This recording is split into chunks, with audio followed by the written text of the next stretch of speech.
नमस्कार, मैं महिमा पांडे कान्हा संसार में आप सभी का स्वागत है। आज के वीडियो में हम जानेंगे कि जन्माष्टमी में कौन सी ऐसी 3 चीजें हैं जिसे खा लें और जिंदगी बदल जाएगी। बंद किस्मत। जन्माष्टमी पे आप सभी 16 श्रृंगार जरूर करिएगा। जो महिलाएं सुहागिन हैं उनको पूरा पक्का 16 श्रृंगार करना चाहिए।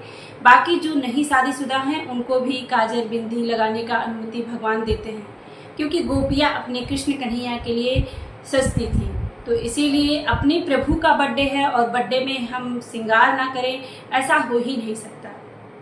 तो हम भगवान से विनती करते हुए श्रृंगार करते हैं जन्माष्टमी पर सबसे पहले कि प्रभु किसी न किसी बहाने रिझ जाए, जाने कौन सी चीज उनको अच्छा लग जाए। तो इसीलिए आप सभी जन्माष्टमी पर अपने प्रभु के बर्थडे पर खूब अच्छा अपना घर पवित्र करिएगा, धो लीजिएगा, पोछा लगा लीजिएगा और उसके बाद सजाइएगा। जितना हो सके उतना प्रभु की सेवा आपको करना है। सेवा करने के बाद ये 3 चीज अगर आप खाती हैं तो आपका जीवन बदल जाएगा। अष्टमी पे कुछ नियम विधि हैं जो हमें जान लेना चाहिए। उसके बाद मैं आपको बताऊंगी कि वो 3 चीज कौन से खास हैं जो आपको खाना है। सबसे पहले यदि हमारे घर में लड्डू गोपाल जी हैं और हम उनका जन्म करवाते आ रहे हैं तो हम जरूर करवाएंगे। कुछ लोग जन्म नहीं करवाते हैं, बस झूला झुलाते हैं, पंचामृत स्नान करवाते हैं और आरती करते हैं। तो यदि आप अपने लड्डू गोपाल जी का जन्म करवाती हैं तो देखिए सबसे मेन चीज तो खीरा ही होता है। खीरे से ही भगवान का जन्म करवाया जाता है। लेकिन जिसके लड्डू गोपाल जी बड़े हैं वो क्या करेंगे, वो वाटरमेलन और कद्दू में भी रख सकते हैं। उसके बाद पुष्प और खीरा दोनों मिलाकर एक टोकरी में ऊपर से ढक दें और पीले कपड़े से ढक दें। फिर 12 बजे आप उनको निकलवाइए और जो खीरा रखा गया था उसे चांदी के सिक्के से उसका नार कट कराया जाता है। उसके बाद से भगवान को पंचामृत स्नान करवाया जाता है। फिर लड्डू गोपाल जी को सुंदर पीला वस्त्र, जन्माष्टमी पे आप अपने लड्डू गोपाल जी को पीला वस्त्र ही पहनाइएगा, क्योंकि पीला वस्त्र पहनाने से लड्डू गोपाल जी श्री कृष्ण भगवान बहुत ही प्रसन्न होते हैं। क्योंकि पहली बार जब छठी मनाया गया था तो देवकी जी अपने हाथों से पीला वस्त्र बनाई थी और हल्दी से श्री कृष्ण भगवान के बाल रूप का निर्माण की थी, जिससे हम तब से लड्डू गोपाल जी की सेवा करने लगे और लड्डू गोपाल जी के रूप में हम उनको सेवा देने लगे।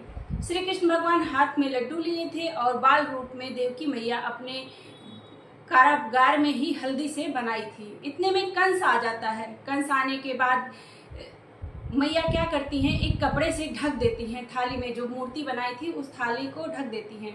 लेकिन जब थाली को खोलती हैं तो ना लड्डू गोपाल जी थे और ना ही वह पीला वस्त्र था।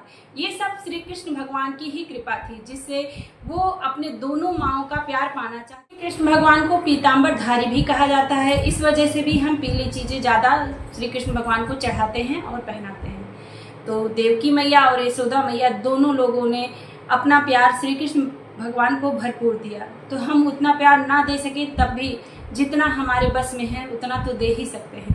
तो श्री कृष्ण भगवान को पीले पीताम्बर जरूर आप चढ़ाएं।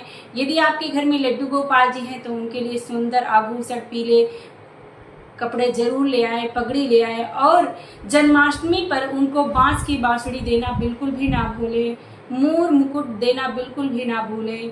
बैजंती माला और तुलसी माला जरूर पहनाएं। भोग में आपको धनिया पंजीरी जरूर बनाना चाहिए और पंचामृत जरूर बनाना चाहिए। बाकी 56 भोग तो लगता ही है, लेकिन धनिया पंजीरी बहुत ज़्यादा खास माना जाता है। इसीलिए धनिया पंजीरी आप जरूर भून के और उसमें मेवे मखाने डाल के भोग लगाइएगा। तो इस तरह से जन्माष्टमी पे हम धनिया पंजीरी और मेवे मखाने, फल फूल और जो भी हमारे घर में बिना लहसुन का चीज़ बना हुआ रहेगा उसका भोग लगाएंगे, पंचामृत स्नान करवाएंगे। ये थी पूजा विधि। आइए अब जान लेते हैं कि हम वो 3 चीज़ें कौन सी ऐसी हैं जो हम खाएंगे और हमारा जीवन बदल जाएगा। तो सबसे पहले तो आपको श्री कृष्ण भगवान पर विश्वास करना होगा। श्री कृष्ण भगवान गीता में ये लिखे हुए हैं कि अगर कोई भी मुझे पुत्र रूप में अपने घर पे पालेगा, मेरी सेवा करेगा, यानी कि लड्डू गोपाल रूप का सेवा करेगा और मुझे पंचामृत स्नान कराएगा और मेरा नाम जापेगा, तो मैं उसके घर में सदा सदा के लिए वास करूंगा और उसका सहायता सदैव एक पुत्र की भांति करता रहूंगा। और अपना रिश्ता मैं खूबी से निभाऊंगा।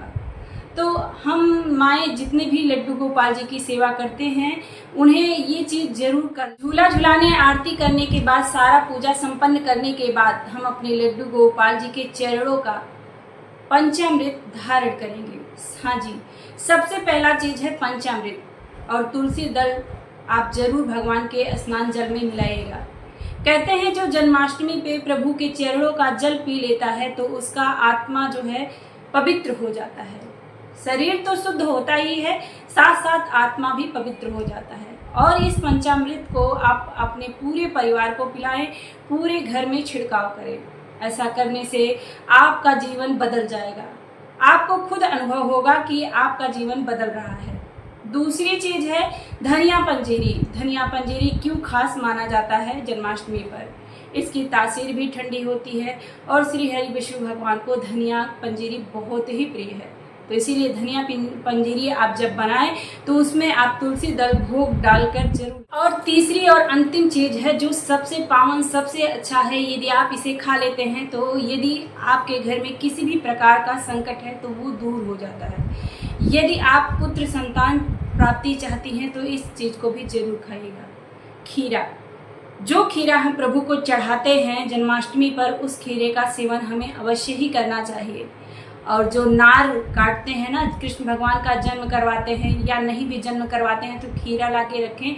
फिर उस नार को चांदी के चिम्मच से या चांदी के सिक्के से काट के हम उसे पीले कपड़े में बांध कर अपने मंदिर में रख देते हैं और प्रभु से विनती करते हैं कि हे प्रभु हमारे घर में अस्थायी रूप से निवास करिए।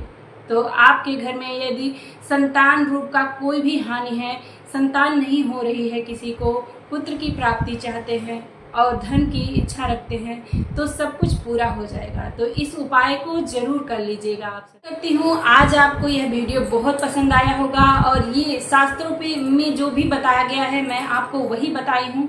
बस आपको श्रद्धा और प्रेम से इस उपाय को करना है और खाना है, रखना है। यदि आप श्रद्धा से श्री कृष्ण भगवान के ऊपर उपाय करते हैं, उनको प्रेम करते हैं, उनसे अपने सारे दुख को बांटते हैं तो भगवान आप पर कृपा अवश्य ही बनाएंगे।